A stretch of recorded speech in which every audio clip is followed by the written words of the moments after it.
Welcome to the Site Management Bootcamp from Ascent School of Construction Business.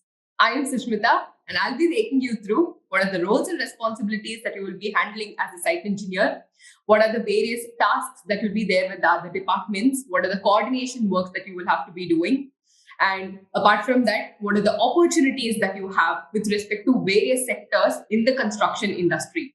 And you, as a site engineer, how you will be contributing for the construction organization and for the whole country. So this is an introductory session. So in this particular video, I will be talking about the current Indian construction scenario and also on the two major sectors in construction industry, that is infrastructure and the real estate.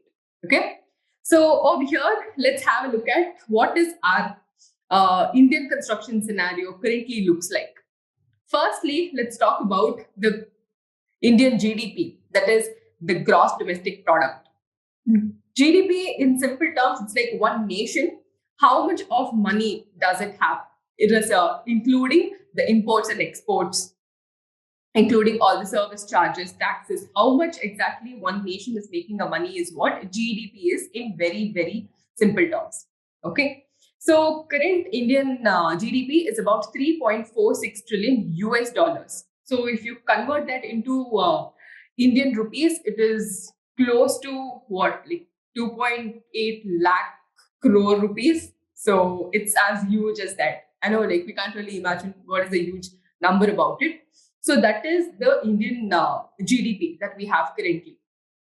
So out of this particular GDP, 9%, it is not at all a small number, 9% has been contributed from the construction industry alone, including infrastructure, real estate, the commercial real estate, the industries, all of these things directly or indirectly, 9% of the GDP is contributed by the construction sector alone.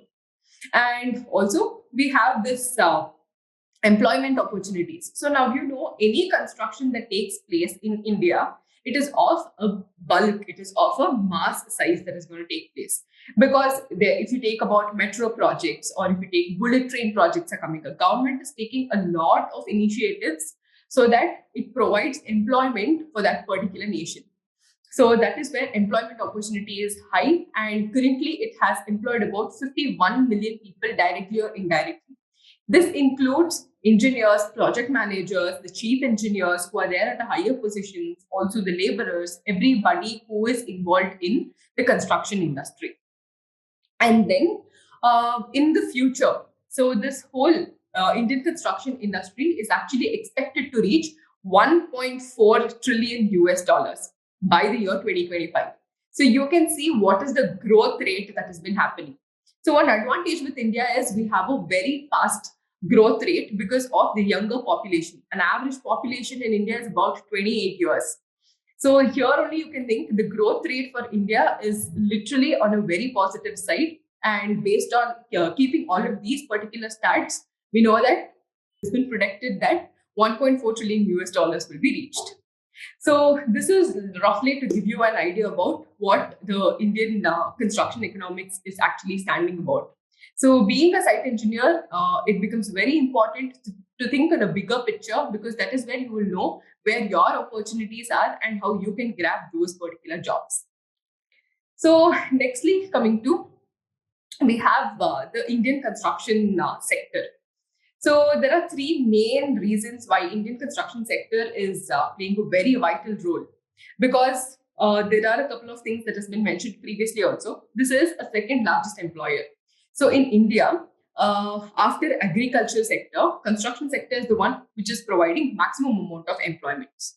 So I told, starting from the highest level of the higher position of any construction firm till the laborers, everybody else, and that is who's involved indirectly. So it might be any consultants, it might be any vendors or suppliers. In this way, directly or indirectly, it is providing as the second largest employer in India. And then it comes to second largest FDI recipient sector. So FDI is nothing but foreign direct investment. So foreign direct investment, in a very layman terms, I can tell you that are the nations where they're actually investing some amount in another nation, where they are taking their profit shares. Okay. So this now India is a developing country, which we all know. So there are so many other countries like USA, like Mauritius. All of these particular countries are actually investing in India. So other nations where they are investing for the development of our country, where they're taking their profit shares also, that is where it is called as FDI. So here, construction sector, how much of an amount of foreign direct investments has been happening in India. Majority of them, it has actually been received from the construction sector alone, because that huge it is, and that is where the development of the whole nation takes place. And then it is going to reach the third largest construction market globally by 2030.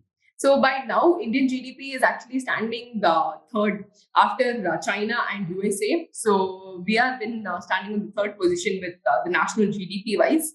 But apart from that, from the construction market alone, globally, it is predicted to stand on the third position by 2030. So now let's have a slight look about the foreign direct investments. So foreign direct investments over here, it is completely bifurcated into two halves. One for the direct construction activities. So like I mentioned in the previous slide, construction sector is the second largest sector who is taking all these foreign direct investments, right?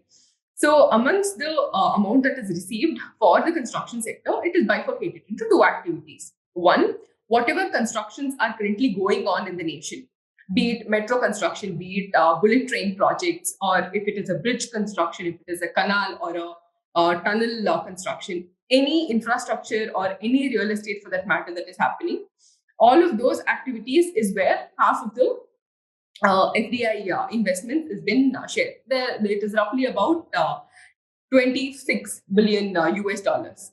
And the remaining half is actually used for the construction developmental sector. So in the construction development sector, what happens over here is the new technologies that is to be adapted. So when there was a BIM, like building information modeling, new technologies, new digitalization that is happening in the construction, how that can be implemented with respect to the construction that is taking place in this nation is where for the construction on the sector whole, where that development of the particular sector can happen, that is where the remaining half of the FDI is been invested on.